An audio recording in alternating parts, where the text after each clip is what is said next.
রাসূল সাল্লাল্লাহু আলাইহি ওয়াসাল্লাম যে কোনো কাজে তিনি আল্লাহ তাআলাকে ফিল করতেন। সব কিছু ছিল আল্লাহ তাআলা কেন্দ্রিক।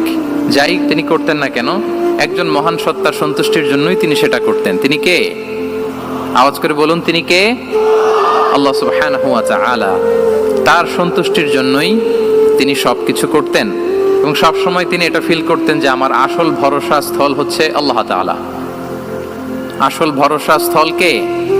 আল্লাহ তাআলা। এবং আল্লাহকেই তিনি ওনার নিজের অভিভাবক হিসেবে সবসময় চিন্তা করতেন।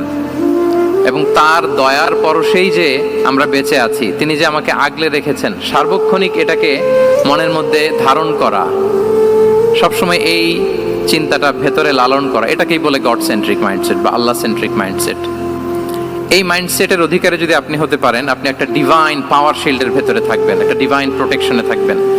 চারিদিকে তুফান, ঝঞ্ঝা, ঝড়, অনেক কিছু, কোনো কিছু আপনাকে স্পর্শ করবে না, কারণ আপনার গড সেন্ট্রিক মাইন্ডসেট আছে। একটা মহা শক্তিধর সত্তার সাথে আপনার সংযোগায়ন আছে, কানেক্টিভিটি আছে।